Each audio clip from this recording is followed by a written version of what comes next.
Okay, so the summer is that this cycle always happens to get to the winter, and then the winter is winter solstice. We have the summer sun going to the summer solstice, and that becomes winter solstice. This is the major cycle. It's a fixed law. It happens every year. Unless the sun explodes, it doesn't appear ever again. We will always have this cycle. Okay. So, with that, you're not going to change that, but for us, that shit is all over the place. The sun would be the positive feeling, and the darkened dot would be the negative feeling, and it sometimes goes all over. Like, we're happy at this moment, we suck at this moment, we're great at that moment. That's annoying. We can have it not flat, but we can have it in our control. And it's a lifetime practice where it's not like, oh, I just do it for like 6 months and I'm good to go. Yeah, you're good to go probably for a week. That's a whole lifetime thing. You're never going to get rid of negative thoughts. What you're going to do is get rid of your habit of attaching to them or grabbing them and actually entertaining them.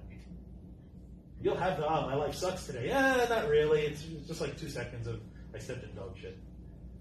Like, you add in more to that scenario and then it becomes your experience for about 5-10 minutes. Right? So, we are always working so the extreme of one does not overwhelm. You don't want the extreme of one. You want to have an equal disappearance of any type of disturbance in the force of your mind. And we do that by small changes of our habit, of our cycle habit. Every day. 1 full day. Sun, moon, 1 full day. 3 o'clock, I know I feel like shit. 6 o'clock, I feel like that. All right, so before 6 o'clock, let me just make an alarm. You're like, don't feel like shit at 6 o'clock. You're like, why was I going to feel like shit at 6 o'clock? 6 o'clock comes, I don't feel like shit. I was wrong. Oh, that's why. So I remember to tell myself, don't actually entertain these kinds of thinking. And you practice it. We go to the next one. How does Tai Chi explain emotional mental imbalance? That's interesting, because we just did that. Oops, I just answered the first second question together. Tai Chi explains the mental emotional imbalance just by the observations of the weather, the season. That's why it was made. It was made to see how we're supposed to live this season, the next season, and so on. So, our ups and downs during the day, this is what Tai Chi says. It doesn't say shit. Because there's nobody who wrote a book on saying what Tai Chi says. But if you see this and understand this, that this was meant as a mapping of our seasons, then you would reflect that onto you. Then you can say Tai Chi says. Tai Chi says what? We're going to have our good days, we have our bad days, and that's it. It's broken up into 2 characteristics, hot and cold. And everything in between is just happenstance. Hot, extreme hot, summer. Extreme cold, dead of winter. Everything in between is like fluctuating between that kind of weather. And then we take it with our lives. We're going to have our highest points, we have our lowest points, and in between we have the small frustrations and annoyances.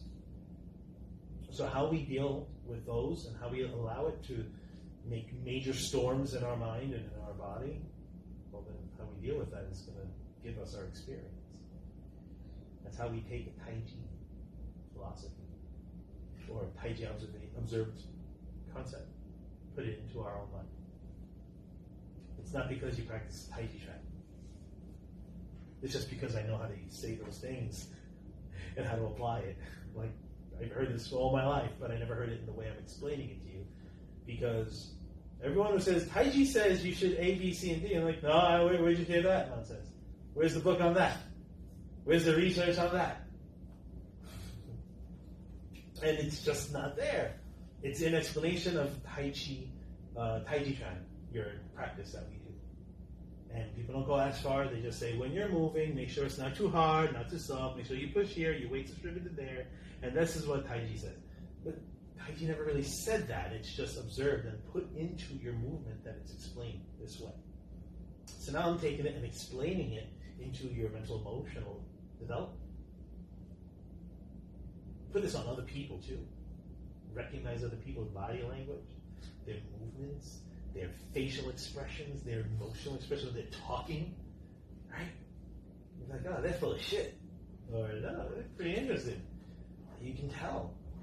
You can tell if they're trying too hard or not trying enough. It really make a difference. in your own personal life. But there is no one book that talks Tai Chi says.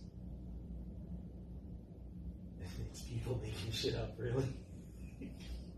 So when I make shit up, I go sit there and go, okay, did I ever do it this way? And the only time I was able to not say Tai Chi says was 2014-15 when I met my astronomy teacher in China. And he goes, what do you think of the yin-yang? Because all foreigners, they all know about yin-yang, yin-yang, yin-yang, right? Male, female, hot and cold, and I'm looking at him going, I don't know anymore. The first day, and I was like, I don't know. Like, tell me, please. Obviously, you have something else in mind. I don't even know what to think about it. Actually, I have not cared because there's so much crap about it. I don't know what I want to believe. I don't know what I want to believe. He starts laughing. Then he lays it out for me, as I do almost every class, repeating the same shit about his astronomical map for the sun and the moon and our planets, and not planets, our weather system. Really, it was that. And then when he showed me all his, as much documentation as he can muster up, being there, I'll have to carry a lot of shit with him to the coffee shop. It's like, oh man. Now I can say Tai Chi says. Because I've seen the earliest pattern of the use of this symbol. And it was of hot and cold, it was of the seasons. Not 4 seasons, 5 seasons. Following the 5 elements. So what? And then I was able to actually legitimately say, Tai Chi says, because, instead of just shooting from my hip, blowing out my ass, all this, Tai Chi says this, looking at cool Tai Chi teacher. No, actually, Tai Chi is fun, but you can get a lot more shit done running on a treadmill too. For your health. So, next one. What does Chi have to do with all of it? You're all in my class all the time, every Wednesday. And you know when I talk about Chi, I don't know if I said much about Chi in Tai Chi Chan.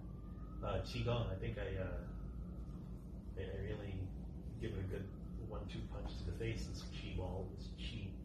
I believe in it because I don't have to not believe in it. We're swimming in that. We're in it all the time. You're not getting away from it. Chi is characterized by movement. There's no movement, nothing's going on. You can't say that Chi is still. Chi, things move. It doesn't stay static. Your body might stay static, but every shit going on through your body is happening. It's moving. Something's moving. Things are going. Things are doing. Nothing's really static. When we say still mind, it's still not that it's still. It's just your attention is in one place. It's focused so damn strong that it's not being wavered. It's not putting into anything else that's going on in the brain-mind connection. You're not jumping on emotion, memory, or any other type of